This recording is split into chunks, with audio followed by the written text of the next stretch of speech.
Born into a real fight wasn't right. Where can she dream here? You know, it's days like today where you really realize your limitations. And I tried to record the shows and tried to edit the show, and then because I've recorded both videos in advance. And I was going to go on ahead and take tonight off and watch the hockey game and sit down with the kids and the wife, and we were just going to relax tonight.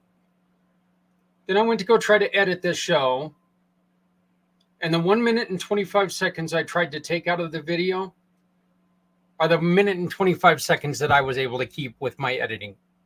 My skills as an editor, not that great, apparently. So, but that's okay, because now I'm going to spend it with you. Happy Wednesday, everyone. My name is Zach Clayton. I'm the president and founder of Community Pay It Forward, Community Dare to Care, and the pACT channels. We have a truly amazing show for you because my guests are just that good. First, we will be talking to the goddess of the grape, Stephanie Samos, along with Maria Dolez and Stefan Heinz of the Human Contract. And as promised, I signed my human contract this morning. So took me a little while to get it done, but I got it done. It is signed. I have signed my contract stating that I'm in it to win it. We're in this to make a difference and to help as many people as we can. So it is the halfway show, and we will be talking to the Human Contract, telling you a little bit more about them. I encourage you, get on board with the Human Contract, sign your own, and make a difference when it comes to other people and making sure that everyone has the civil rights that we all need. You know, nobody should be taken advantage of. All right, live, let live, and help live. So, but that's coming up in just a moment. My little friend right here is very important to all of my families in Northern Colorado, because for the next 48 hours, if you scan this, the next 8 families of 4. If you scan this, you can get 4 free tickets to Saturday's Colorado Grit game with us in the Cub Club section. Families are going to get a color book and stickers and erasers and a new necklace and all kinds of fun things. And we're going to hang out together and have some fun for free.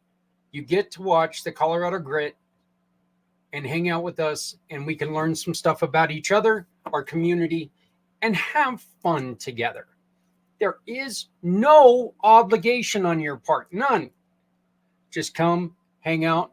Next 8 families get a family of 4, get free tickets to the game. So reach out to me today, no later than tomorrow, because these tickets are not going to last very long. So next 8 families, 4 tickets for free. Right after this real quick spot, the Goddess of the Grape joins me with Maria Dolez and Stephanie Heinz. Please, if you understand some of the bad things that are going on in the community, enjoy this, because there is so much good that can be done if you sign the human contract.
Good Wednesday to everyone. How are you guys doing? It is the halfway through the month show, so we get to spend it with one of my favorite people in the world, the goddess of the grape, Stephanie Samos. How are you doing, Steph? I'm doing great. Happy to be here. How are you, Zach? I couldn't be much better. In about 26 hours, we are going to be live. And I'm glad that you asked that, because in 26 hours, we're going to be live right here on all of these channels. And we're going to be spinning a wheel that's going to pick out randomly names that are going to receive upwards of 50 tickets to Saturday's game with us at Community Pay It Forward and the Community Dare to Care Cub Club. So the Colorado Grit called us and wanted to team with us to get some families together. And it's perfect because of what we do with the Cub Club stuff. We've modeled that after trying to get kids to understand that it doesn't take money to help people. Smiling at someone, giving someone just bending down and picking something up when they drop something at a grocery store. You see somebody who's struggling to get something off a shelf and you have the ability to do it. Simple things can help people. And the question we are asking kids, and I want to show this real quick, for anybody who's within driving distance of Greeley, Colorado, you are eligible. So come and join us. All you have to do is scan the QR code right up in the corner or there on the flyer and answer kids the question, what can I do to help someone in my community right now? You answer that question, have mom and dad record you on their phone, scan that QR code, and post that to the form. And you will be in a drawing for free tickets to join us at Community Dare to Care, the Cub Club, and the Colorado Grit on Saturday. So I look, Stephanie, you know me just about as well as anybody, and you know how much I love hockey. And to get a chance to go and watch a game that management has one of my all-time favorite players with David Clarkson from the New Jersey Devils as part of the management team. Yeah. And you get to spread the message of what you're doing with Community Pay It Forward, Dare to Care, and the Cub Club. And we get to do this with families in our community and let them know that, you know what, you're not alone. There are people out there who can help you, and you can help people by joining us. It's just such a neat thing. And I'm so excited. Once again, 26 hours from now, we're going to be right back here live, and we're going to be spinning that wheel. And we're going to be drawing names for the winners of our tickets. So get those submissions in. That's awesome. So fun. But Stephanie, how are you doing right now? And we, just to let everybody know, this is a recorded show, so we're talking about this on Saturday. So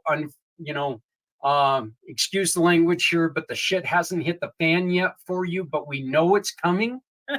But you guys are starting to see the snow of this extremely cold weather that we've got coming up, right? Yeah, so the last few winters here in Northeast Pennsylvania have been actually kind of mild compared to what we've experienced in the past. I mean, we've had snow in the past that's been taller than me once they've plowed it, because there's so many storms back to back. And we kind of got lucky the last few years with mild weather, but January's starting to ramp up for us for sure, where we've had several snows already and they're talking about a few more on the way. So it's cold, not as cold as by you, but I feel like that Arctic air is coming our way from what I'm understanding. So we're in the mid 30s right now. We had snow flurries this morning, but by you, Tell me how cold it is again. It is -7 for us right now, and that is Fahrenheit. So it's no joke. I mean, it is cold enough right now that when you go outside, it'll instantly send your body into shock, and you won't understand that your body's shutting down. And when it does, it'll be too late. So, Steph, we were talking about this before we went live. This is the time where you really got to watch out for the people that are in your community Right. and make sure you can do whatever you can to help them out. Carry that extra hoodie, carry that coat in your car. And if you see somebody out there, take care of them, because this is serious. I mean, we're talking this week, temperatures anywhere into the -40s. Definitely frostbite weather, and definitely Yeah. not good for people who are traveling on foot. So for So sure, keep just an eye on your community members. Yeah, and something that I know that our two guests, I know that you care. I know you guys know how much you guys see my co-hosts all the time jump up here. Remember, this is dangerous to animals as well. I don't give a damn if they're an outside animal. Do not let them be outside. I believe it was we talked to somebody who was in the animal field, and they said when it's below 20, limit that to 5 minutes. This is below zero. You got to keep your animal, get them out, get them back in, and just be careful. Remember, your fur babies can't handle this either. Right. So, Stephanie, why don't you go on ahead and tell us a little bit about what you are, what you do, and then we're going to bring on our guests and have a lot of fun today. I'm excited to hear from them. So my name is Stephanie Simoes. Hopefully, this isn't the first time you're joining the show, but maybe it is. So I'll share a little bit about who I am and what I do. I am a cause entrepreneur with One Hope Wine. One Hope is a cause-centered winery out of Napa Valley. What does that mean?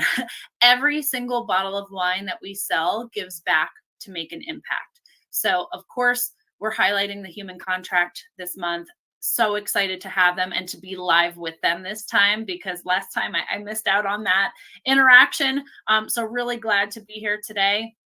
Not only will every bottle of wine give back to their organization, but in addition, there's a donation made to the One Hope Foundation. So really, it's 2 donations with every single bottle of wine.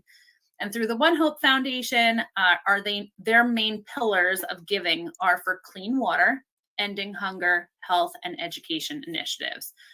We've donated over $10 million to date to over 42,000 different nonprofit organizations, locally and globally, with some of the most accredited winemakers in the industry, Mari Wells Coyle, Robert Mondavi Jr. So if you're a wine lover, you've probably heard those names before.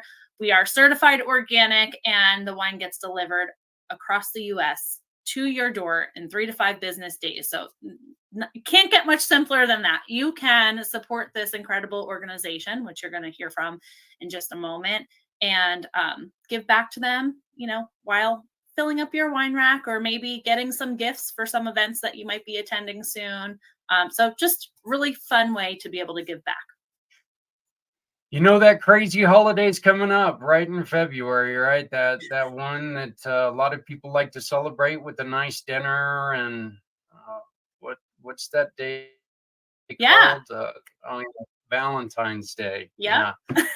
So celebrate your other half with some nice wine, with a nice dinner. Don't go out and spend the extra money. Do it at home. Make a nice meal at home. Have your wine there. Enjoy your own peace.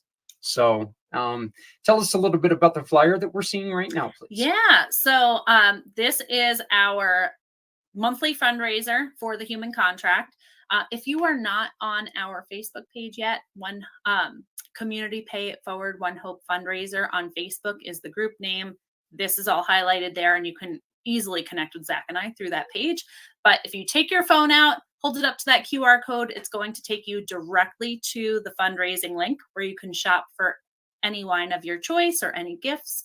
And 10% is going to go back to the human contract of any purchase. In addition, as always, when we come together and raise $50, I will additionally donate another $25 for every 50 we raise together as a group. I'm so happy that we do this, and it's been such a wonderful partnership. So, but so you will see this flyer once or twice more throughout the show. But I think that what we need to do right now, Stephanie, is bring on our wonderful friends, starting with the founder of the Human Contract, Maria Dolores. Hi. And her partner in crime, or Yeah. non-crime, Mr. Stefan Heinz. How are you two? Hi, thank you for having us. Yeah. So nice Well, to be here. Thank you, Zach, and thank you, Stephanie. We also saw the show that the previous show that you made, and it was so much fun and with gratitude to see all the work that you're doing. It's so wonderful, and we're on the Human Contract. We're very happy to be supported and backed by you. And Stephanie, I know your wine is fantastic. I love Napa Valley. I've been there several times. Love that. Oh, and I'm so glad to be here with you both today. I feel like I have so many questions, and I can't wait to dive into the conversation. Please, yes. Yeah, we know when we recorded the last time, we had to record separate. Each of us had to record separate, and I know that Stephanie was she was so mad because she had so many questions and so many comments, and I know that this is such a wonderful idea because it actually worked out perfectly this time. So, but Stephanie, why don't you go on ahead and start us off with any questions that you might have? Oh my goodness. So I know we were talking before the show, and I just feel like, there's a lot going on in the world right now. Is there a focus on a certain group of people that you guys are really working with and supporting right now? Or I know you're not even in the country right now. So this is why I love this conversation, because I feel like humans and the human culture and everything is everywhere. So what are some of the things that are a big focus for your organization right now? The Human Contract is non-religious, non-party political, and we're not an aid organization. So the Human Contract is a contract for yourself and with yourself and for the world. So it is these 7 principles about human dignity and about that we have. The principles is based on United Nations Declaration of the Universal Human Rights, but it's also our responsibilities. So it's actually, it's promises to ourselves that we have both rights and responsibilities. It's a promise, it's a contract. Stefan? It's a message the world needs, I think. Yeah. Right? Would you agree? Absolutely. We went through them in detail in the last show, so I think that's, if you want to deep dive on them there, you can go there. But what are we doing?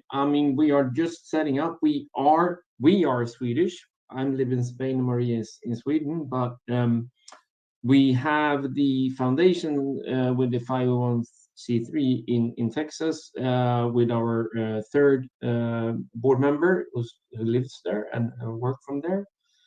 So we are absolutely in the US, but we physically is not. So what we're starting with, the idea to start with is what we call self-ambassador events, or a campaign to assemble, go to a couple of cities in America, and meet people there and educate, talk, train about the 7 promises of the Human Contract. That's the start. That's meeting people face to face, having a day or two together to understand what this really means, and then the ripple effect. You talked about it before, Zach. So if it's a possibility that you can help someone on along the way, that's what we are trusting that this will create as well. If you spend a day or a day and a half together with Maria, myself, and all the team, you will have the tools to bring that knowledge home to your community, to your family, to your conversations, to your workplace, and all of that. So person by person, creating this movement. Yeah, yeah, and I, in my heart, I really do feel American. I'm Swedish American. I feel my mom lived half her life in the States, and I was very happy on the how it was received when I was on a tour in September. I was in Sacramento, in Beverly Hills, in Dallas, and talking, and yeah, and there will be many more events coming up this year. We had a great start last year, but it will be a fantastic 2024, and I it's starting now with you yeah, guys. I'm so happy. I really think that it will. We are going to talk about something that we try to stay away from, in general right now, but I think it's so very important at this time. Um, the There is a lot of politics behind um, oppressing people's civil rights and personal rights. And is this one of the biggest problems, biggest complaints that you guys at the Human Contract hear about? Well, the human contract is, it's really about the core of humanity. So we need to look at it at a bit broader perspective. And I love to talk about, how broad can we go? Well, it talks, and we start at the beginning of our civilization, right? That's Yep. that's deep. So we start in the beginning of our civilization, and then we had the technology of fire and stone, right? That's the core, 300,000 years ago. And then from each shift in our human history, from each shift going up and up, we were building blocks. And for each block, and for each change, technology and our perspective was shifting. And right now we're standing in a nation-centric thinking. We have building blocks of the justice system, which in Sweden was founded in the 1600. And then on top of that, we have the political system and the media, which is a third state of power. And those technologies were or those platforms, those fundaments were based on book printing and the community, and to keep the nation and creating nations. And now, again, we have technology supporting and driving us to the next level, which we at the Human Contract, what we call the human.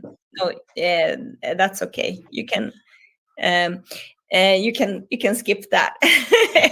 And what we talk about in the Human Contract is a global world. We're going from a nation-centric world to a global, local world, and the global world is it's both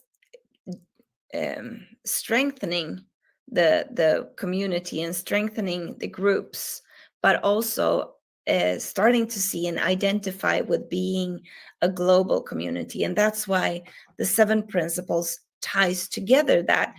And I noticed that how we have the technology right now, and what we're needing as a humanity is to deepen and to unite, which is the 7th principle. um, and also to respect each individual, that we have the right to our thoughts, our emotions, our body, our physical and mental health, and how we have both rights and responsibility. But it's, in many religions, religions is one of the fundaments of our building blocks through our human history, right? So that building block um, is essential. But the human contract is a contract individually. It goes deeper. And so what you asked, Zach, or and Stephanie, how, so the shift right now is going from a nation-centric world, and those nations, we still, I believe we still have nations. However, we're going to the global local world, which is, this shift is creating what we call istima, and that in istima is a fictive word. It means learning and life learning. So this istima, you could call it crisis, or you could call it chaos, and on an individual level, it's frustration, aggression, but istima works, and istima, and this process that we're going through is on all levels. And Stefan, istima comes from, it's you and I were talking about it yesterday. Can you give me the history on the word itself, istima? Yeah, Maria, we took this from Tolkien, was it? Yeah. So Tolkien, who wrote the story about Little Ring, what do you call it? Yeah, the Lord of the Rings and the yeah, exactly. Yeah. So he was then, if I understand it correctly, he was a professor in language, was it? So he created this Elvish language for these books and these now movies. So it's Elvish for life learning. And over the years that we've been working together and understanding that there is no other word that describes istima better than the word istima. There is no English word for it because life learning is only a part of it. Istima is bigger. It's everything that we take along that line of life learning. The ultimate truth is there is no one person that is more valuable than another person. Right. And that seems at times to be lost in society, is that my people are better than your people, but the truth is we're all people, and we're all each other's people. When one person hurts, everyone hurts. And look, when one person falls down and they have to use economic resources, that's hard on all of our taxes. That's hard on everything. So it would make sense to be in our benefit to take and try to lift that person back up and support that person and get them back on their feet, right? Absolutely. Yeah. Absolutely. Yes, and also that, change in the world starts from within. So that's why the first 3 promises is to yourself, and that you do want to make a change.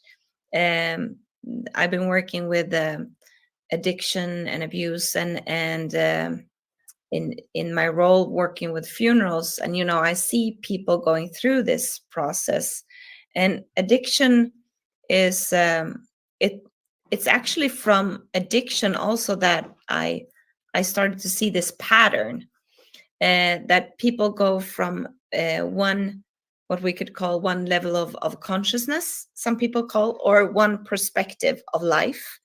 And you don't shift from here and just automatically, snap out of it and just shift. You go through a process, and it's with the understanding of and an encouragement of this process, that so when we are in istima, when we are in grief or anger or difficulties, and when we are in chaos and even war, that we are in these times, that we need to understand that this is also a process, and it's and it sometimes, from time to, it's a harsh process, and for some people, I do acknowledge that people die in this process, and it's also to see and to face and to go through these difficulties, and to grieve and to mm, to forgive yourself, and to come to a point where when you go into that um, narrow perspective that is driven by fear, then you come to the point that then you get it, then you broaden perspective. But it is a process, and it's a process of life. It's both individually, in our relationship, in groups, in organizations, in society, and now among nations. Stephanie? Yeah, so correct me if I'm kind of going off in a different direction with this. You spoke about building blocks. Seems like a ripple effect of good from like a global standpoint. You mentioned the media being a state of power, and you just mentioned fear, and that's where my mind goes when you hear media, right? Deepening and uniting as people, respect, all of those things I feel are really necessary. And having a good foundation of human ethics is kind of the way I look at that. Does that sound right? Like having a good foundation of just human ethics. So your goal is really to link arms all over the world and create this life learning it, sharing it, teaching it. Am I getting this right? Yes. Okay. And the purpose of the human contract is a more mature humanity. That's the only purpose, is just that we mature and we take more responsibility individually and in relationships. But it's just to mature and to encourage to mature in your dialogues, when you as we hear here on the other side of the Atlantic, that you have chaos, and it's chaotic in America with the politics, which is, it's not only in America, it's really all over. And with and because in the fear, people tend to also hold on to, and it becomes even more nation centric, and people in all nations have movements that is more nationalistic, which is it's also part of the process, way I see it, because it's not to forget the gemstones that we do have as nations, and just to say, well, let's just smash it all together. Now we're united. Now we're global. Let's now we'll forget about all the nations, forget about culture, forget about everything. Now we're just one happy globe, and if you're not happy, you're out. That's not the reasoning. It's to embrace the gemstones of what we have as nations, and not to forget that. But we don't need to fear. We need to embrace. Stefan, if we learned more about each other, we would get along better, wouldn't we? Yes. I know it seems like a very simple question, but when it comes to somebody like one of the and just to put it simply, a lot of religion or a lot of wars are caused because of differences in ideology and religion. If maybe And we took a minute and we tried to understand each other a little bit better, we wouldn't have to harm each other.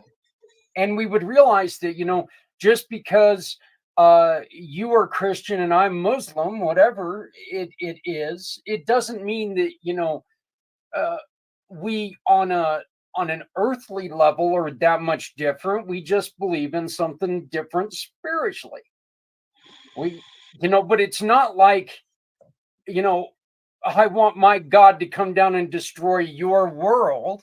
That's not what this is. But I mean, if we took more time trying to learn about each other's cultures instead of just being pissed at each other's cultures, it would be better, right? the what I would love to answer this in two ways. Fear of the unknown is, of course, causing a lot of these outrage and attacks, verbally or whatever attacks that come out in. It's just, I don't know how to handle this situation, and I'm afraid of whatever can happen over there. So I just need to attack it rather than understand it. And that's why we need the human contract, to have a guidance and an inspiration that from within, from myself, I don't want to be the ignition of that war or that conflict or that. So I rather choose another way in how we communicate and how we interact with each other. But it needs to come from within me. Stephanie, we talked about, you said something before, and I wanted to reply to that as well. And that was, I know everyone, we're lacking another word. Maria, we should find another word in Elvish, because education, or me, I never liked school. I did it because I had to, and we'll, need to learn something. But the education forum, which is top down-ish, is not how we learn. Learning by doing, learning from I want to learn. It's quicker, easier, and so much easier to connect to you, rather than I'm gonna tell you what you need to know. So yes, education, but no, inspiration rather is what we want to create here. I want to join the human contract movement because I want to join the human contract, not because someone else is telling me you have to. It's because I want to. And then in this process, so the human contract and these promises is just a framework, and then it's the process is the istima process to mature, and the learning that when we go from different levels, and we're all on different levels, in our understanding of ourselves and one another. And it's just to be, be kind to yourself, and in your learning, and to be kind when you see that others are suffering, because they are in their istima. I like what you just said, because you can tell somebody, the old saying, you can tell somebody that the oven is hot, but if they don't know what hot is, if they don't know what burn is, how are they going to know that that's what it is? That's why, every kid in the world is going to burn themselves once, because they've been told, don't do that. But you know what? It's still going to happen. It's just natural. That's how you're going to learn about something. You're like, I don't like seeing that funky bubble on my finger, because I seared my skin like a steak. And so that's the way that we truly learn. So I love what you said. And I just want to continue what you said there. Instead of saying, don't do that so you don't get burned, you rather say, do this instead so you don't get burned. Mm. Because that's on a positive note, that's on a positive future. Mm. Let's do this instead, because that's a better outcome. We have a better result. Instead of highlighting the bad, we are pushing it to the good. Pushing it, but Yeah. inspiring for the good. Inspiring. Yeah. Another thing that you said, Zach, and I wanted to comment as well, is of these fear-driven responses and communication and things that we see online and in real life is very much based on assumption. I have an assumption of whatever's going on here, and I summarize it here, and then I just spit it out. Where what we really should do is to communicate and ask this question and understand each other and reason with it and accept there are differences here. But instead, we take that assumption and just go for it. There is a saying, I don't know, I don't want to use the F word but assumption is the bad. I don't want to use that sentence, but you know what I'm thinking of. And that's, again, something that you need to understand and be inspired from within to say, I don't want to be that person that assumes stuff and act on it. I want to know, really. I want to understand the other side or the options we are on, not just push on my thought. Yeah. Exactly. And so when we are experiencing istima, when we're experiencing something uncomfortable, I I hate that person. That person is so stupid, Okay, so what is the learning in this? What is the learning in this? Is it about me? Is it about my boundaries? Is it about the other person? Is it and but actually, when we're pointing at someone, we have three fingers pointing to ourselves. So maybe it says something about them, but it's triggering in me. So what is my learning in this? It's always scary when you walk into a very, very dark room. You don't know what's going on. You don't know what's beyond that doorway. You don't know if there's even a floor there. But if you're able to take a flashlight and you're able to look into it a little bit, you feel a little bit safer. That's kind of what we're looking at here. When you take and you learn a little bit more about something, it's easier to take that next step into accepting what's there. I mean, if you walk into a completely dark room, you don't know if you're going to fall to your injury or fall to your death. If you have a flashlight and you take and you look into it, you can be assured that that first step's going to be safe. You learn a little bit more. Would that flashlight be curiosity for you, Zach? I think that flashlight would be knowledge for me. It would just be knowledge. It would be a tool for knowledge, because I do have an inquisitive mind. I do want to learn. I want to learn about other people's religions. I want to learn about who other people are. I think it's, I want to learn what makes you tick, and I'm going to use every tool at my, at my availability to try to learn something more about you. Because I've said this, Stephanie's heard me say this a dozen times. If I meet somebody who's identical to me, I don't think I'm going to like them very much, because there's me. I'm me. Yeah. I don't want somebody to be just like me. I want them to be themselves. I want them to, hey, if you hear something I say and you want to take aspects of what I say and go with it and improve on it, God love you. Thank you. That's great. That's awesome. But if you're trying to follow in my footsteps exactly, don't do that. Make changes, explore, learn different things, build that next bridge for somebody else to walk over and live a peaceful, happy life.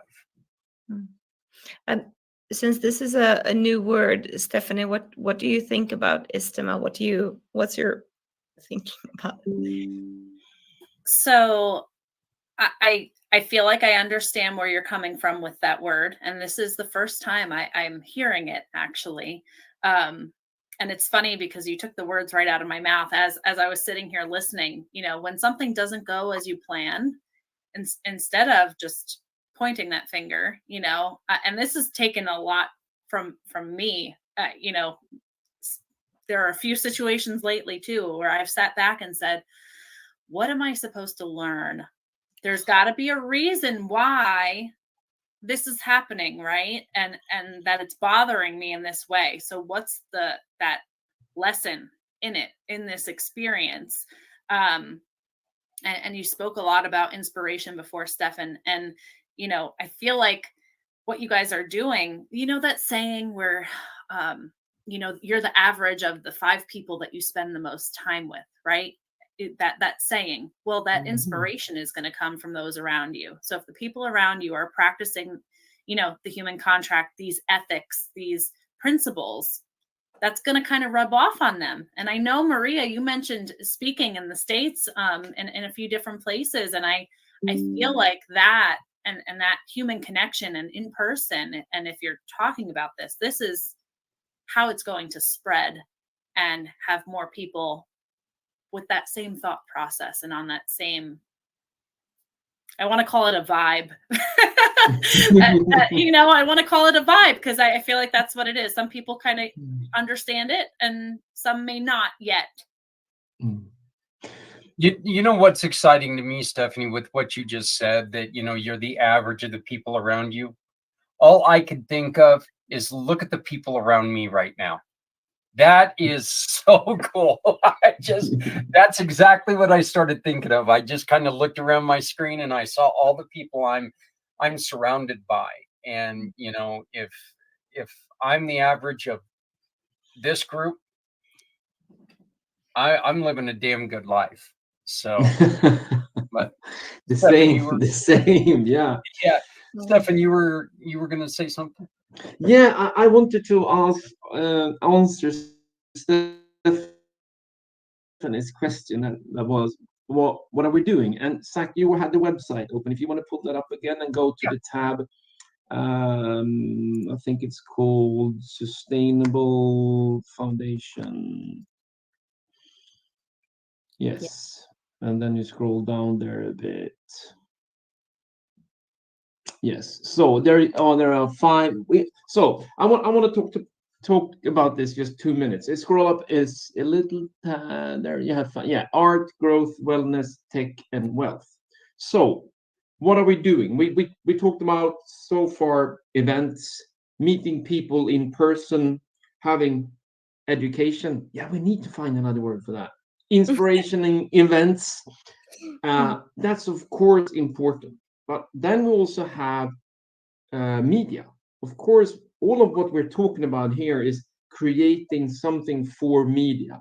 And we are producing short clips of this each principle, getting the word out there.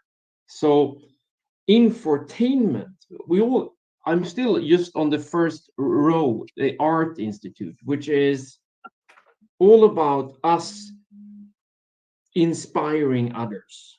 Yeah, us as a humanity or the people who are joining. Yes.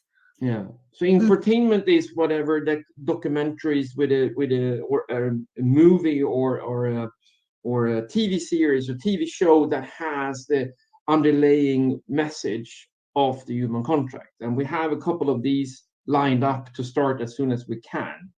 So that's just one of the institutes. So the institutes are here, are a part of the foundation to create a sustainable foundation over time. So if you produce a movie, you're not going to give it away. Of course, you're going to sell the rights of it on all platforms in the world. And some of the dividend of that will then sprinkle down back to the foundation to keep it alive forever, more or less. So the Art Institute is just the first one of the 5 institutes that we're talking about here, is, and they are constructed to reach every people in every walk of life. Maybe you're not the person that want to meet us in person when we come to Boulder, Colorado, or when we go to New York for this event. Maybe you're not that person, but maybe you're that person that you work in a company that has these, want to embrace the human contract. So they bring in the human contract certification into the company, like you take an ISO certification or a B Corp certification for your company. You can, our idea is to have a human contract certification that you as an organization can go through. And that means that all employees then will be a part of this.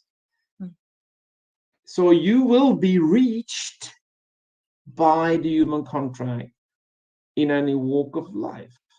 We have the Wellness Institute, which is what we're talking about here, is actually a physical place where you can go for build a physical building. Yeah. This is a couple of years down the line, but this is the holistic way of physical, mental, and relationship health. Yeah. And also by that, I want to just say, Stefan, that in that project, we also are collaborating with award-winning Vanessa Keith. And she was also on Netflix, and she lives in New York. She was on Netflix also talking about future constructions and future architecture. So she's a fantastic person to build and to create this movement. Is more than just to talk. It's, to walk the walk and to act and to create platforms and forums so that people can live their promises. Yes, Stefan. Yes. See, we've this show is now almost an hour, okay, and we have maybe doubled over and talked about a couple things that we talked about on the first episode. Okay, that to me is fantastic, because what we're doing is just getting more information out there. And Stefan, you and I were talking about possibly teaming up a little bit more and doing some things here in the near future with the pACT channel. I still want to see that happen so bad, because if every conversation we have like this is just this much fun, I think that we can teach people so many things. Stephanie, you want to go on ahead and talk about your comment? Yeah, no, one thing that came to mind, and of course, as we're having this conversation, more and more is coming up, is I think this will greatly even improve employee performance, bringing this type of inspiration into places of employment. Not only are you going to reach so many people, but I think, performance will be completely different if that's the good that you're feeding the environment. Exactly. And honestly, that is my background: human resources and leadership, and how to get effective teams. And that is exactly great. Yes. And I lived it. Sorry, I just want to echo what Stephanie said. I lived it, because I told you before the recording now, I worked in a software company, and we were very, very engaged with CSR, so corporate social responsibility. And the group of maybe 100 of the 3,000 employees, we were doing all sorts of charity projects. And these 100 people said, "Hey, I'm kind of done with this job. I want to do something else. But there's no one else doing CSR this good. I'm gonna stay because of this. So we kept employees staying for another year or two just because we had that program in. And that's just a small thing compared to human contract. But yes, you're correct. Yeah, that's exactly so.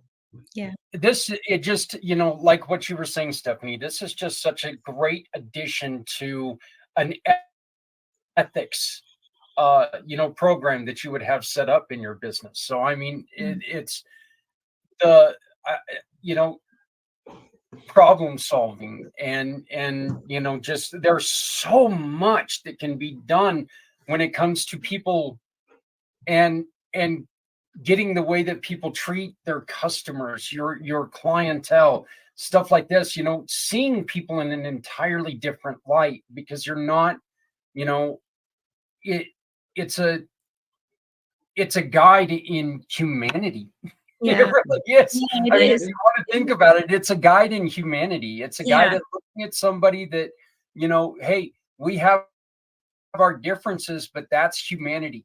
We're still, we're still all at the basic level, we're still all the same person. We're one building block that, our surroundings, yes, made us who we are, but we need the 7 promises. We need those 7 promises to be who we are. Yeah, and no matter age, no matter background, no matter religion, because and I really want to stress this, that this is not religious. This is pure leadership. It's about life here and now. From when we're born and through our life, that we have rights and responsibilities, but nothing about past or future lives.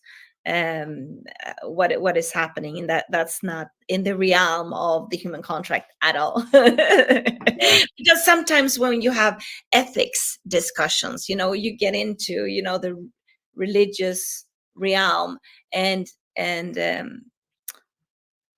it's well, we don't know. What do you think? Yeah. Maria, you and I met the first time in a speakers meeting, and unfortunately this is going to air the day after that speakers meeting this month. But I encourage you guys, I believe it's the first and third Tuesday of every month at I think it's 2 Eastern, but right around 2 Eastern. But I encourage anybody who has a podcast, I encourage anybody who's a public speaker, I encourage anybody who deals with people using their mouths, okay, to attend this, because you meet great people like Maria on this. You talk to other people who use words as a tool, and Maria and we would have never met without that. And I think the hard work of what they do, Event Raptor is what it's called.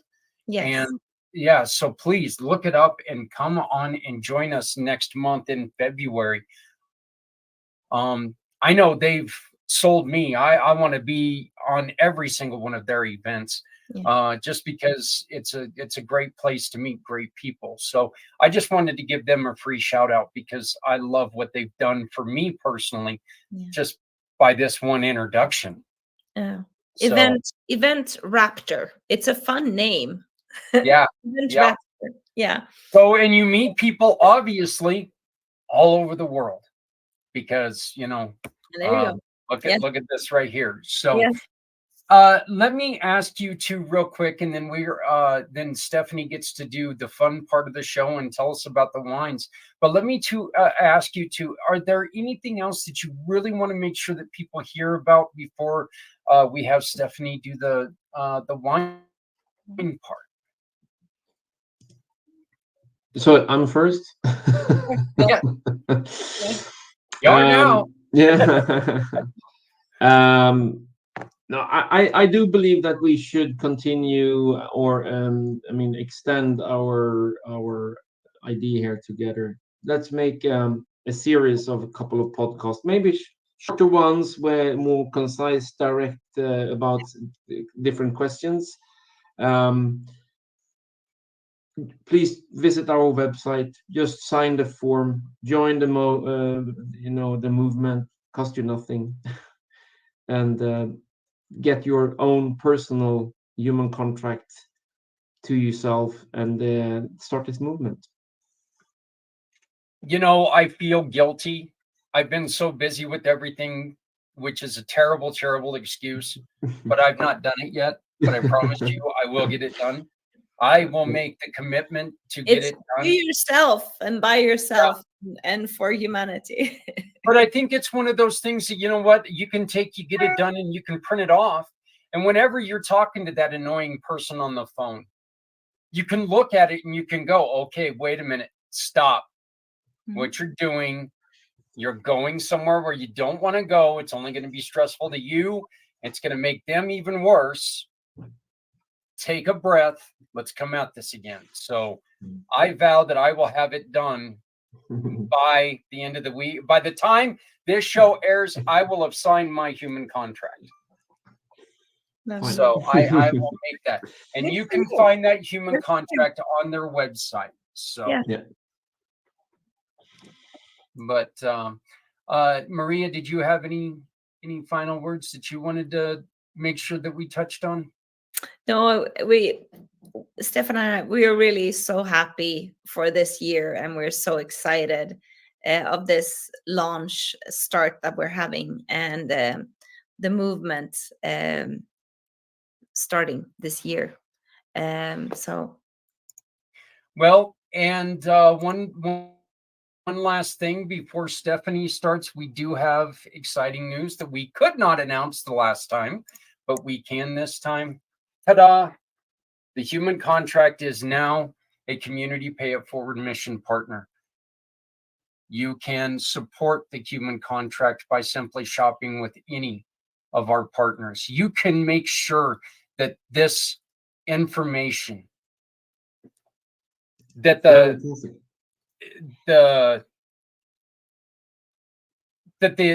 word about ISTMA, it gets to the public, that this gets to people, that this helps people. You can do that by shopping with any of our partners, and a portion, 85%, will go to the human contract to continue their wonderful, wonderful work to spread the information and to help you sign your own human contract. So welcome to the family, to both of you. Officially, I get to say that now on the podcast. So I'm so excited.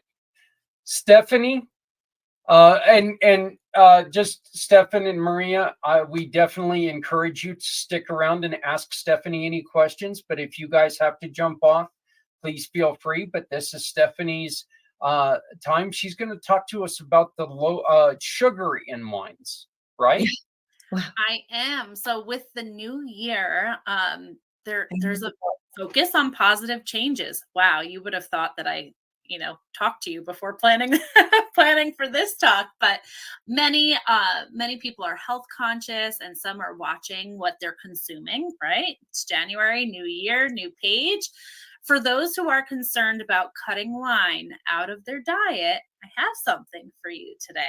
So Zach, if you wouldn't mind, Zach is behind the scenes with all of these amazing things when he shares the screen. But our winemaker has busted. I gotta find it real quick. Yeah, no, go ahead. Everything I've got open. Go ahead, take your time. But it's really exciting. So our winemaker has busted some myths about your wine in regards to sugar. So I wanted to start off by sharing that, but then I'm going to talk about a few wines as well. And I'm really excited that Maria is familiar with Napa Valley wines, so she'll appreciate this, I hope, this fun talk. So do you want me to dive in, Zach? Oh, perfect. Thank you so much. Okay. In general, and this is coming off the top of that page, I'll just read it really quick. the less expensive wines have more sugar. At more premium AVAs, sugar is not needed to enhance the fruit. But don't go too far on the discovery of sugar in each bottle. Try different wines to determine what you like. A little bit of sugar can taste really great. And in comparison to other foods and beverages, it is actually quite low. So I love this chart as a comparison. So I'm just going to talk about it really quickly before we dive into the wine. You can see the comparison here with the dry wines, 3 grams or less per bottle. Off dry wines, 2 to 9 grams per bottle. We're not talking about a glass. We're talking about the whole bottle, you guys. Sweet wines, 33 grams of sugar per bottle. But even with sweet wines, if you consider just one glass, it's less than 10 M&Ms, much less than a glass of orange juice, and way less than soda. So, think about the things that you consume on a daily basis and consider that before you cut out your glass of wine, because, especially red wine, it's good for you and you're doing good at the same time. So here are some of the dry wines that, if you haven't yet, I recommend you try. Yes, these wines I'm highlighting are included in the Dry January sale going on this month. So you can take advantage of that great discount and support the Human Contract at the same time. This is the lowest I have ever seen our Vintner collection wines. And I know we highlighted that last time, so I'm not going to dive into that. If you have any questions, please feel free to reach out to me through our fundraising page on Facebook, which if you're not on there, you can find it through my link tree that's just underneath my name. And I know Zach put that up on the screen before. Okay, so this is our Vintner Collection Sauvignon Blanc. It has notes of lime, lemon, guava, and star fruit. Pairs really well with citrus sorbet, oysters, grilled artichokes, lemon pie, and a springboard with lemon hummus. So that is our Sauvignon Blanc. I feel like that's a drier wine with a hint of sweetness. That's how I like to, describe it. A hint of sweetness this one has above our Pinot Grigio, which I'll talk about in just a moment. Next up would be our Vintner Collection Pinot Noir. You have heard me talk about this wine many times, I'm sure. I feel like this wine you can have in colder weather, warmer weather. This is like an all-around. Pinot Noir pairs well with a lot of things. And I personally feel like Pinot Noir is something that I could drink year-round. It's not like a seasonal type of situation. So this one has notes of ripe raspberry, dark cherry, and a hint of cinnamon. You can actually drink this chilled or room temperature, your preference. I find that the berries taste different to me when it's chilled. Definitely try it both ways. It pairs well with truffle cheese, fajitas, grilled salmon, and brownies. And I know Zach was talking about that special holiday before, so I'll mention that again. Brownies, chocolate, Valentine's Day might be a good pairing if you're getting a chocolate box or something of that sort. I actually kind of get a little lucky there because Adrian doesn't like chocolate and stuff like that. So I can go and buy it knowing that, I know where it's going to go. She'll take one and then I get the rest. She shares with you, huh, Zach? Oh, yeah, that's it. Yeah, she shares with me and then she gets mad because it's like, I don't even like this stuff. And I'm like, but I do. So that's so funny. Sharing is caring, right? I'm such a good Valentine. Yeah. So funny. All right. So next up is our Vintner Collection Pinot Grigio. This one has notes of ripe stone fruit, light floral, and citrus zest. It pairs well with fresh shellfish, lemon chicken, key lime pie, and a spring garden soup. This is our driest white wine. It's delicious, though. It's crisp, it's light, and like you just saw, you don't have to feel guilty about having a glass. So that is our Pinot Grigio, which you've probably heard me refer to many times. Next up is our Vintner Collection Rosé. And again, if you're looking to support the Human Contract, you can find these really easily when you go to that QR code that we shared and click the sale tab on the left-hand side. It will bring you right to all of these delicious wines. So this is our Vintner Collection Rosé. It has notes of watermelon, strawberry, Bing cherries, and blood orange. It pairs well with a baked ham, a strawberry salad, grilled tomatoes, fresh herbs, and it's also really delicious blended into a watermelon mint frosé. It's one of those frozen fun drinks that are really simple to make. Yes, so that is our rosé. Frosé I tend to like not when it's negative weather like it is by Zach. It's quite chilly here, but it is a delicious all around wine. And last but certainly not least, and if you're familiar with Napa Valley wine, you must have heard of our delicious Cabernet Sauvignon. This is our Vintner Collection Cabernet. It has notes of dark berries, toffee, and hints of vanilla. Pairs really well with blue cheese, roasted beets, beef fillet, and baklava. And if you're like me and you just really love a really great cheeseburger, I'm really easy date that way.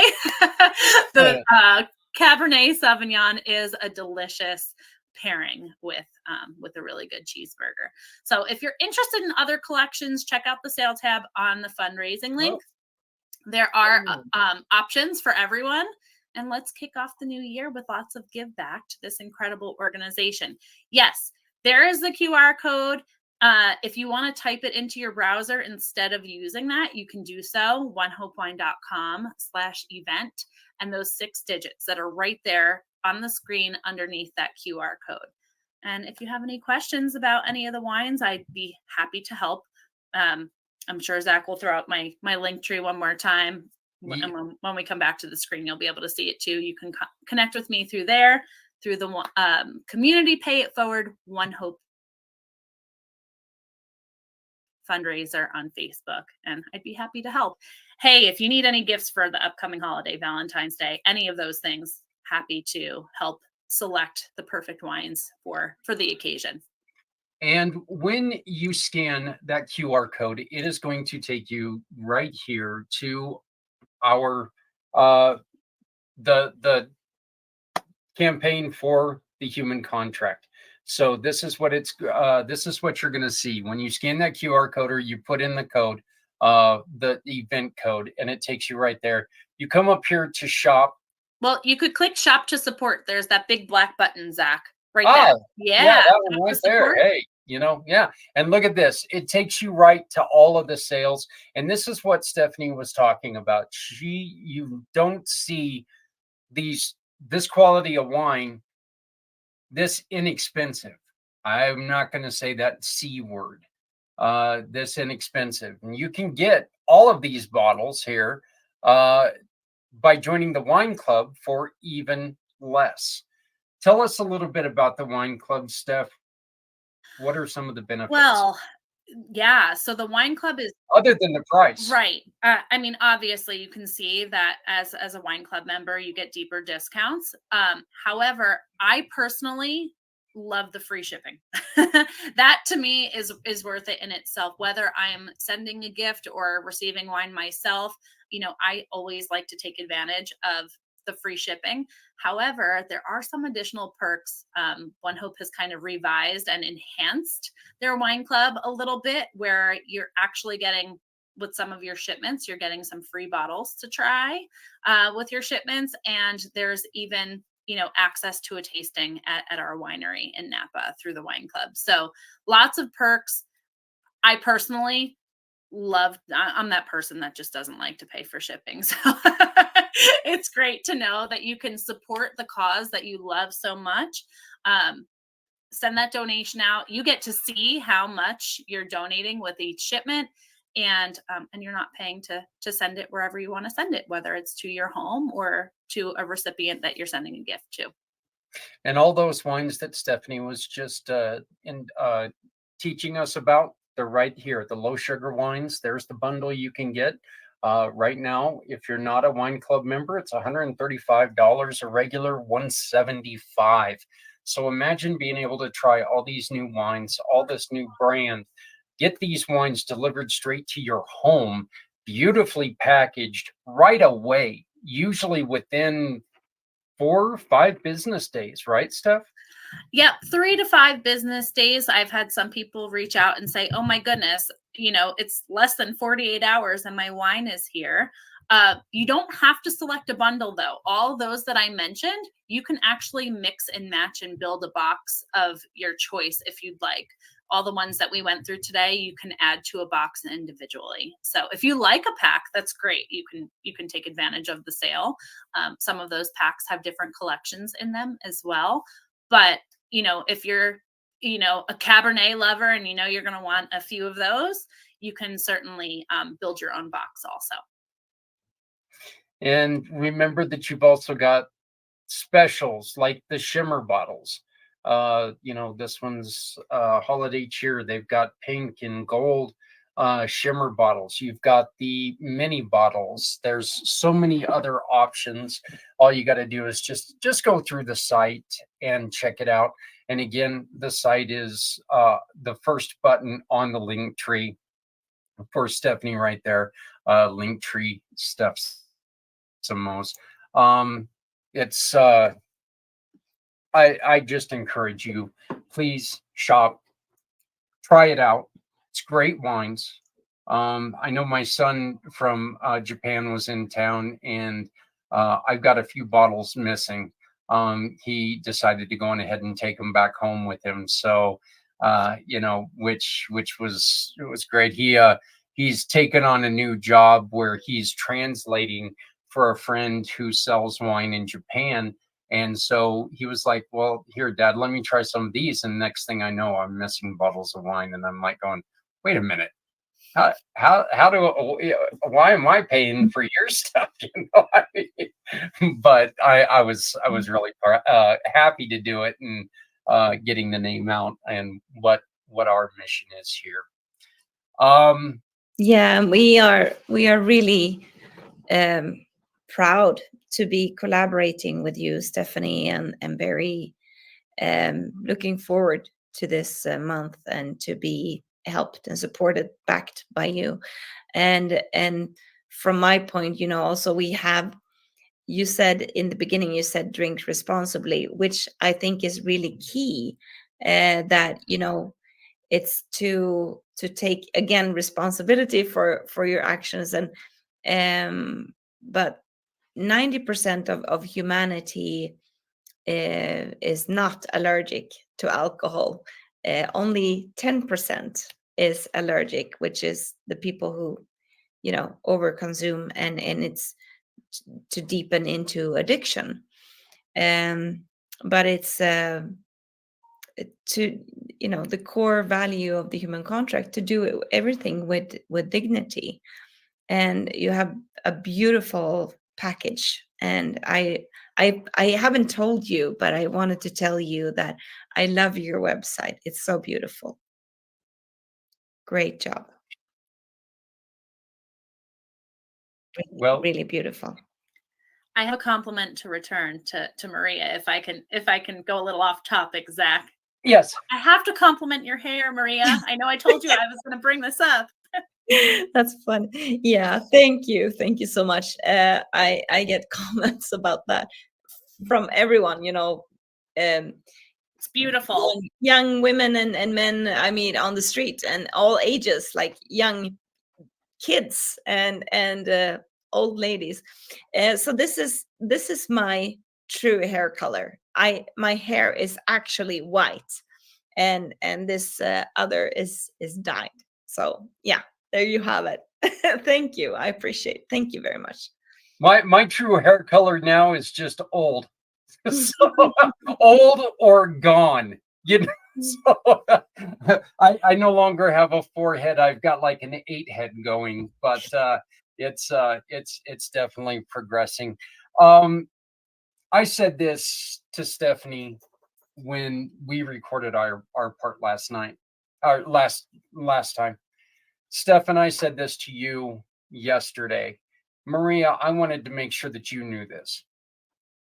These conversations that we've had in these 2 episodes, these are the conversations that Stephanie and I have. This episode has flown by because these are the conversations that we have when we talk, just as to communicate. This is how we talk. We've got another great friend, Mr. Z. These are our conversations, trying to figure out how we can help people. And I wanted you to know that this was so important, and to get this out and to continue to working hard with you guys to spread this word, because it's so comfortable, because this is the way we talk, and it's so refreshing, having you guys on and having part of you guys part of the bringing you guys in. And just to let everybody know, yes, this campaign ends when January ends, but any time from now till whenever, I don't think there is an end. You can support the human contract with One Hope Wines.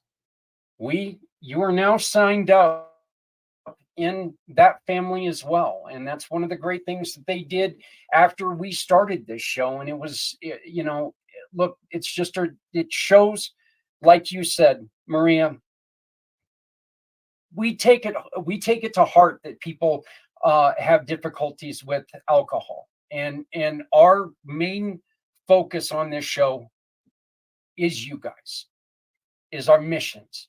Our first guest was a recovering alcoholic, and he understood that mission, and he couldn't stick around for the wine part. And his name was Brian Gibson with Project iHeart. I'll give him a shout out. He didn't feel comfortable sticking around for the talk about the wines, but the thing is he understands that, yeah, this isn't, we're not telling you go out and do something irresponsible, or we're not telling you to go out and get as drunk as you possibly can. We want to support One Hope Wines, but our main goal is to let people know there are wonderful programs like One Hope Wine, like Community Pay Up Forward out there, that we want to make sure that everything that we do supports something like the human contract.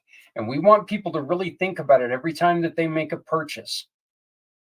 They can do some great things for some fantastic people every time they shop. And I appreciate you telling us, explaining about, your guys' feelings. So, I mean, it's just, I just appreciate everything. These two shows have been so much fun for me because they've been so comfortable. So, Stephanie, did you have anything? No, I just want to thank you both for being here and being a part of our monthly campaign. I loved this show so much. And I look forward to more conversations in the future. So thank you so much for being a part of this. Thank you. The same. Thank you. Definitely. Yeah, well, we will.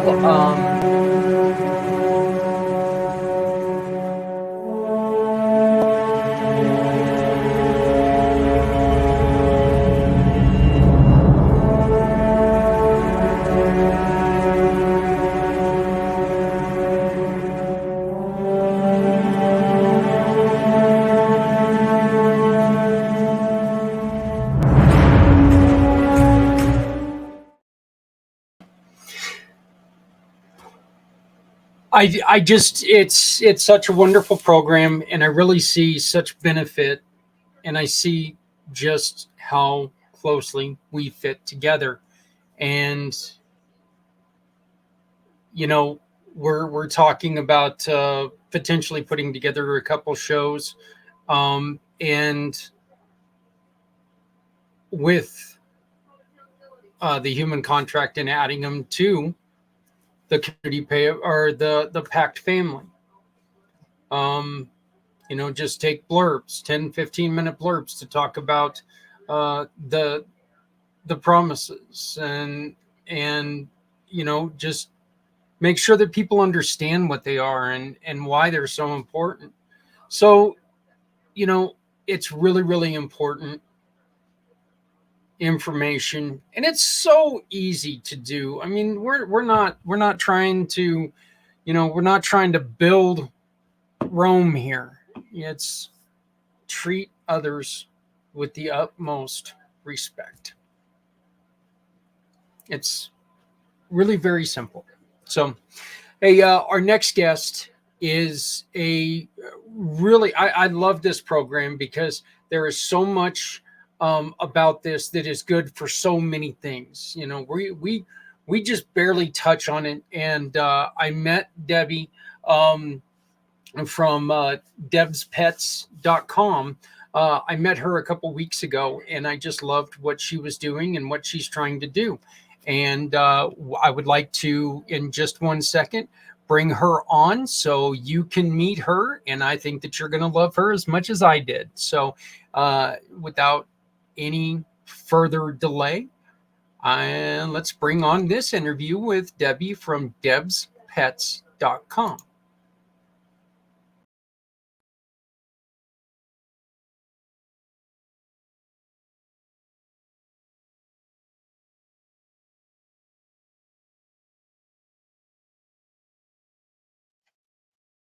Hey, everybody, we're back. Once again, Zach Clayton, Community Pay It Forward, Community Dare to Care, and the PACT channels. Joining me now is Debbie Hayes with debspets.com. That is debspets.com, as you can see there on the screen.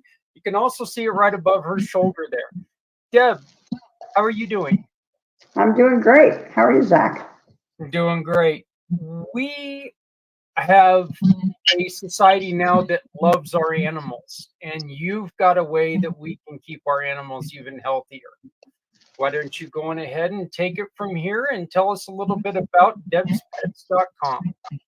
Okay. Well, first of all, debspets.com is my personal branding. So anybody that goes to that website will automatically be transferred to the Pet Club 247 website. So don't think that you got in the wrong place. And I do want to add that a portion of purchases that are made this evening will be credited toward Community Pay It Forward, so that we will be giving them some donations. You're welcome, Zach. And ongoing purchases, Zach and I will figure out how to work that out, because obviously these aren't something that you give to your pet one time and this is over. So the story actually starts about 20 to 30 years ago and is actually a human story. Woman was diagnosed with very serious illness, had a treatment. When she went back to Sloan Kettering, they said, sorry, there's nothing more we can do for you. You probably have a few weeks to live. Go home and get your affairs in order and enjoy your family. So her son Simon was notifying the family about his mom's predicament. And a cousin in Japan said, I have these supplemental mushrooms. I'm going to send them to you. Have your mom take them. So his mom started taking the supplements. And after the first month, she was what I'm calling cautiously optimistic, because she thought she was feeling a little bit better. She thought her symptoms were lessening. But of course you would say, probably not, it's probably my imagination. But after the third month, she realized that they were going away. She was feeling better. And past the date that Sloan Kettering said that she would probably not live past.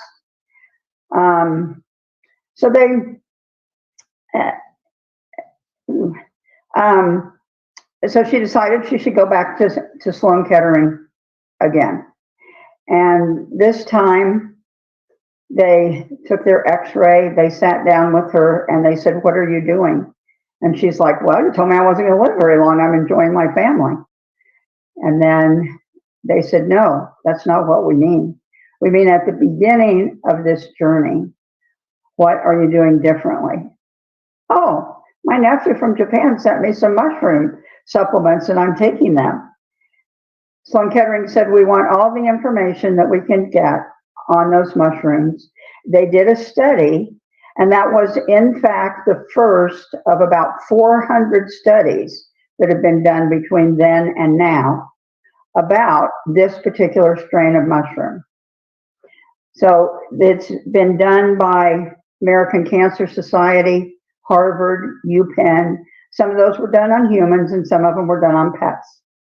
So fast forward to about 7 years ago, and her son Simon was sitting around the table with 3 other friends, and they were all lamenting the fact that they or some relative close to them or a friend close to them had had to put their pet down in the last year. So somebody around that table said, Simon, why can't we put those supplemental mushrooms in a pet treat? And that's what has enhanced the lives of our pets, as Zach was saying previously. So I would just like to do this real quick, Deb. I would like to show people when you go to debspets.com, this is what it's going to look like.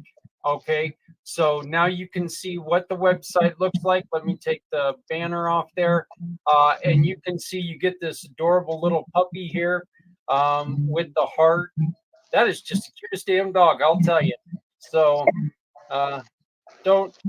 not much of a cat person, but this is giving you a lot more information in here as well. So I just wanted people to see that this is what the website looks like when you go to debspets.com. Sorry for the interruption, but I wanted to get this in. no problem. Thank you for that. So back to the studies. The study that UPenn did was actually on dogs, and this solidified the thinking of those 4 friends that were sitting around the table, because there was an aggressive form of cancer, and half of the dogs that had the aggressive form of cancer did not take the mushrooms, and the other half did. And the half that did take them lived twice as long as the other dogs that did not. So obviously this validated their feeling about giving this to pets. So Zenta, sorry that my whole banner wouldn't fit. Zenta the husky here was really a hot mess. She was 14 years old. She had autoimmune disease. She had paw pads that were peeling, hair falling out in chunks,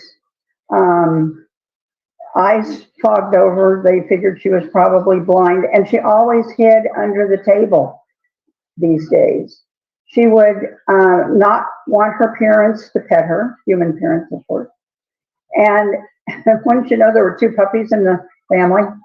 And I know from having a very old dog and a puppy that you can't tell that puppy, no, your sibling there does not want to play. So she cowered under the table.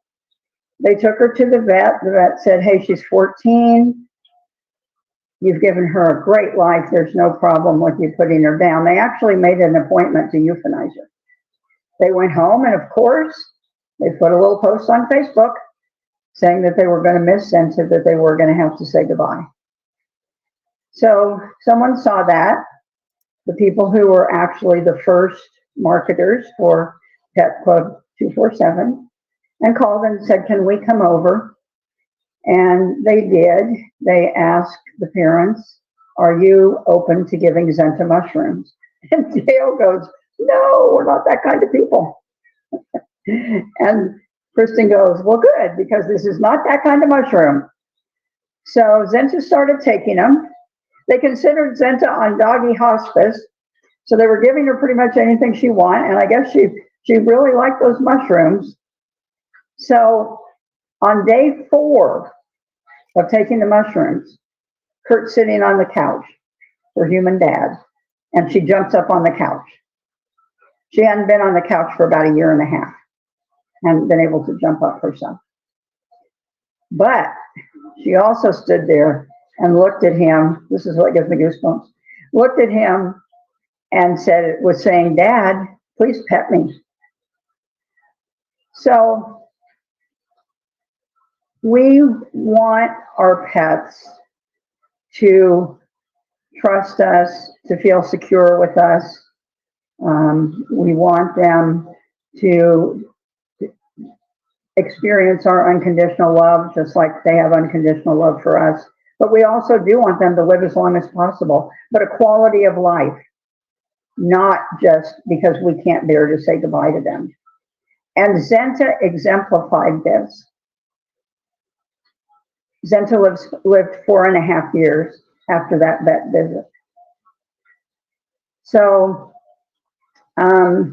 she was playing in the lake. She was playing with the puppies now, going for long walks, and having a great life. And and a month after she started on the mushrooms, they took her off of all of her meds that the vet had prescribed, and there were a lot of them. I didn't even bother with the list, but yeah, there were a lot. So the other side of that is from the other pup down here, and the skinny guy is mine. We're not only looking for pets who have issues, we're also looking for pets who we want not to have issues. I'm ashamed to admit, I was one of the pet moms who was always looking for the cheapest dog food and the cheapest treats. And then on a virtual networking, I met Kurt, Zenta's dad, and after listening to him for a while, I was convinced that that I was not doing right by my pet. So I didn't have any expectations. And a month after he started using these products, I'm like looking at him and thinking, oh my gosh, he was scratching all the time and he's not scratching anymore. And I just figured dogs were scratching, you know. I didn't really think that much about it. His breath was better. He used to get me up at 2:30 or 3:30 in the morning, and I just figured, well, he sort of set his clock, and that's when he has to go to the bathroom. But I think he was hungry because there wasn't enough substance in that other food. And because when I started giving him this food, then he started sleeping longer, which obviously I thought was a plus for me. Oh, yeah. And there were other things as well. And like I said, I had no expectations. So please don't feel that this is only something that is for our pets who already have an issue. So Zach, did you have any questions at this point?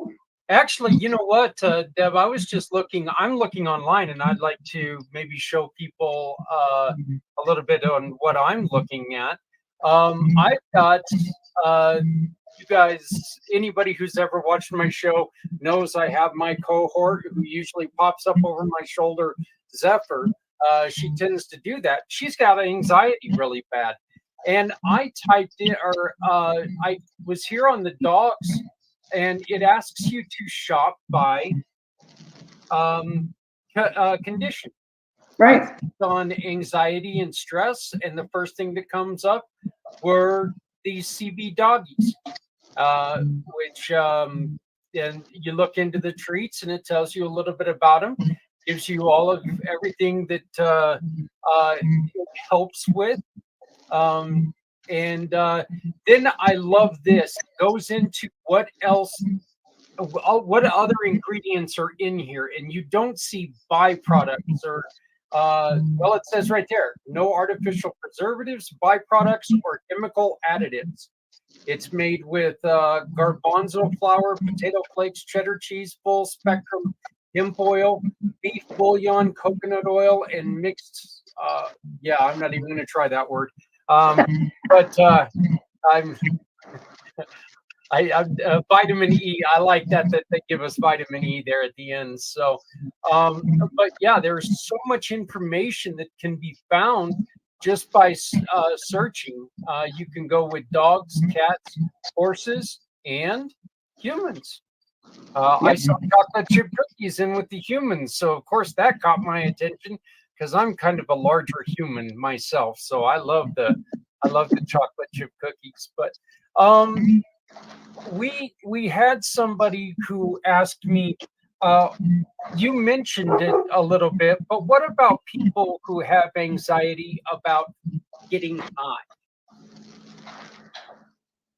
Well, there is a small amount of THC, the least amount that is allowed to still call it CBD products, but not enough to get high. There is a CBD product called Elite, which is for like teachers, truck drivers, etc., law enforcement, anybody who's going to be tested and cannot have any THC in their system, but there still is enough enough CBD to calm them. So I think, does that answer your question? Yeah, and the thing about CBD, and this is one of the misconceptions that a lot of people who haven't studied CBD, but CBD naturally opens nerve endings, and it allows for better blood flow and for easier healing and natural healing. It helps your body generate what needs to heal itself. CBD does not. It's a chemical that you could take a ton of it, and it's not going to get you high. Okay. THC, as she said, you are dealing with the plant. But this is the part of the plant. The CBD is not the part of the plant that gets you high. It is the THC. That's the chemical that is natural in the plant that gives you the high effect. Right. So, and that's the same with psilocybin, is it not? Where psilocybin is not the part that gets you high out of the mushroom, correct? Right. Right. And I'm going to talk about that in a minute, in generally speaking. But to your point, there was a dog that I guess really liked the CBD biscuits because ate the whole bag at one sitting. That sounds like Ghost. That sounds like Ghost, yeah. And didn't even have to go to the hospital or to the vet or anything. Obviously, that would be a choice of the parents to make at that time. We're not trying to give advice that they shouldn't, but yeah. So I thought that was a pretty funny story. Another story, my fur baby, he still gets up early. Get up like 5 or 6 o'clock. So I'll come downstairs, let him out, feed him breakfast, and then lay down on the couch. And one day, it was warmer now, obviously, than it is now.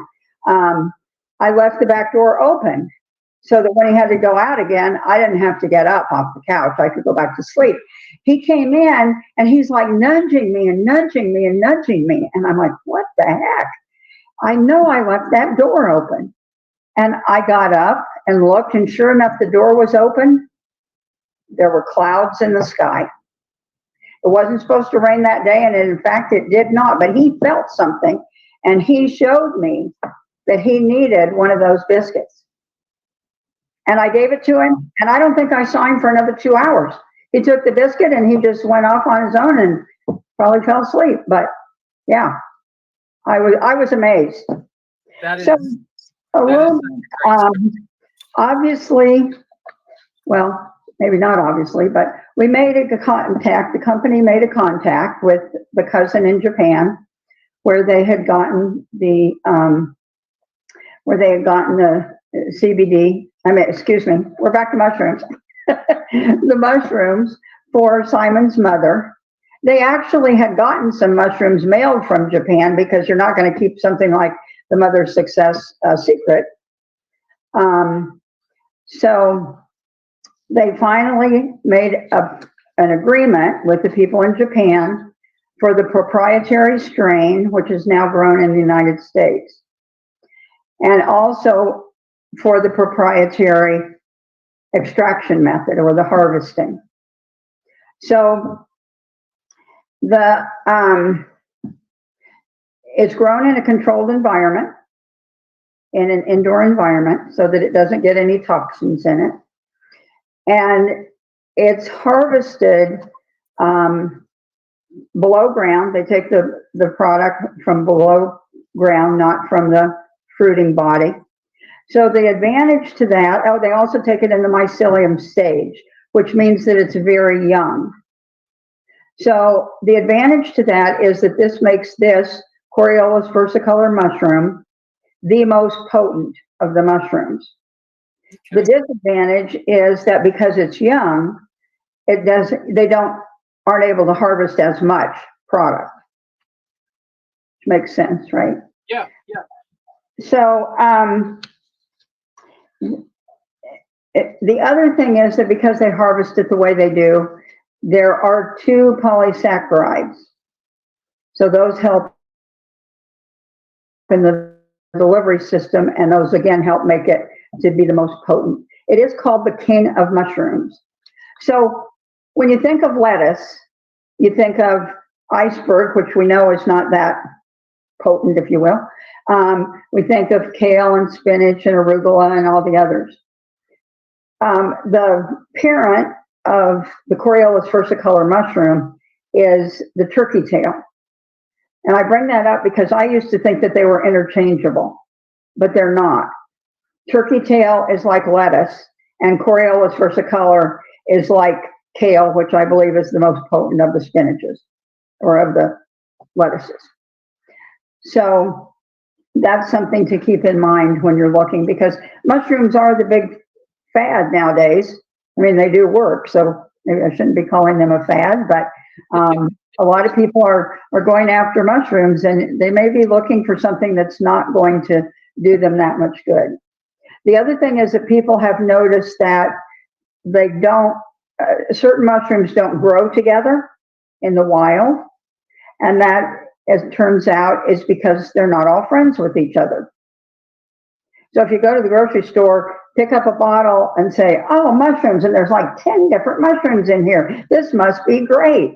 It's not necessarily, because it's not all of those, unless the manufacturer did a lot of research, they're not all going to get along together, which they won't necessarily hurt you, but you want to get the maximum benefits, and you wouldn't get the maximum benefits if they're having an internal fight, so to speak.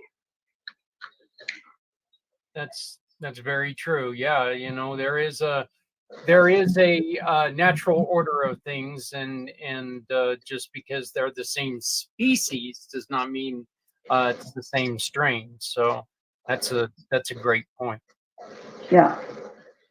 So just a couple more stories, or at least one. This dog's name was Pearl Bailey. Is Pearl Bailey? She was having medical issues. She wasn't able to walk very well. Because she couldn't walk very well, she couldn't get herself to where she needed to be to go to the bathroom appropriately.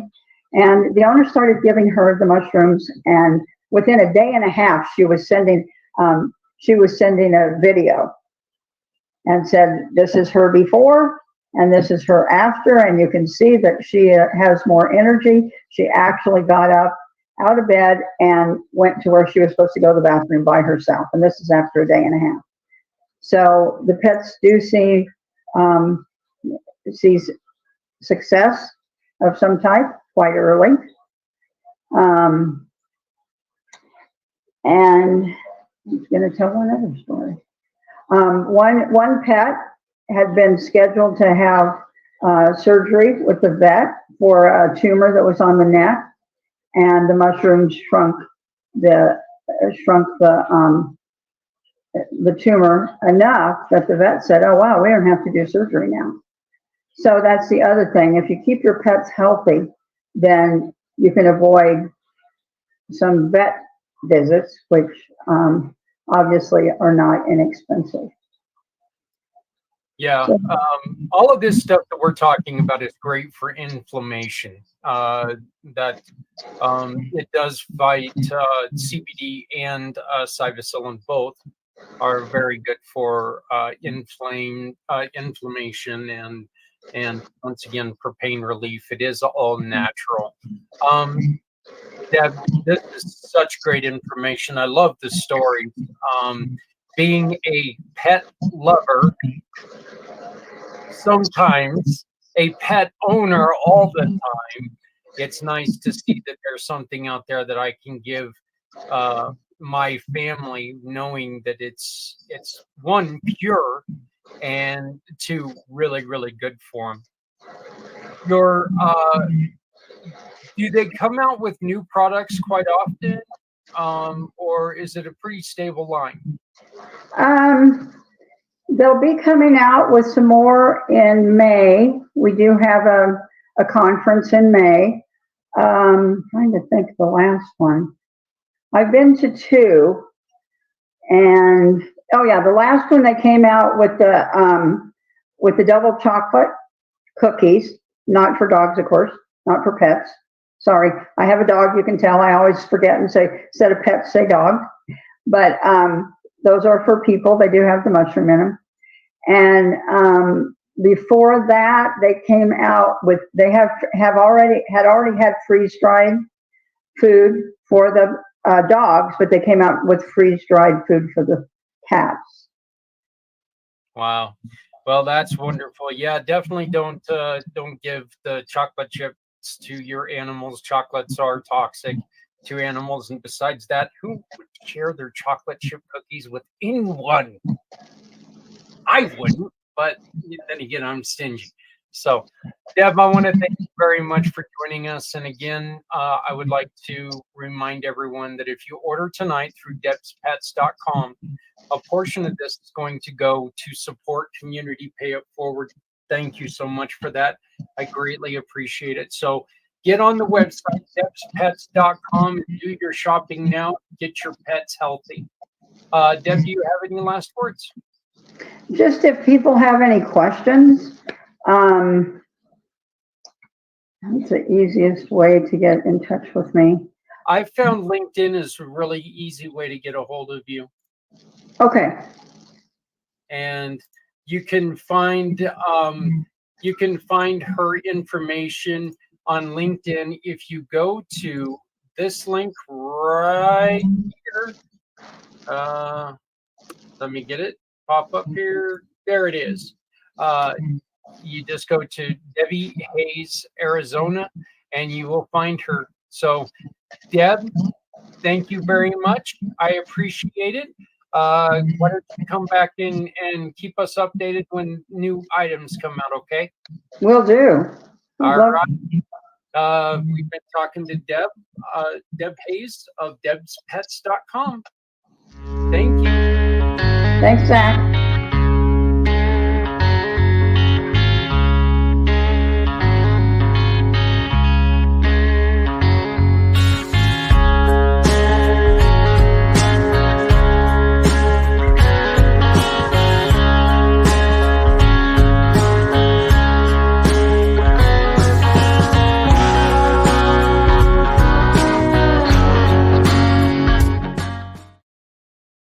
Literally have 30 seconds to thank everyone. Deb, who you just saw, make sure that you order from her tonight. Support all the good that we do here, including our 22-hour podcast for veteran mental health and veteran suicide. Parents in Northern Colorado, make sure that you scan this code. Tell us how many tickets you need. The first 8 families in Northern Colorado that get a hold of us, we'll have an opportunity to take up to 4 tickets to go with us on Saturday to see the Colorado Grit. Thank you to the Human Contract. Thank you to the Goddess of the Grapes, Stephanie Samos. And thank you mostly to you for watching. And please join us again as we try to put business with people who need help and make this a better place to live. My name is Zach Clayton with Community Pay It Forward, Community Dare to Care. And I thank you so very much. Stepping out of her fear, bring me home. Out alone, show me the way. You wanna be a part of Sunset Boulevard.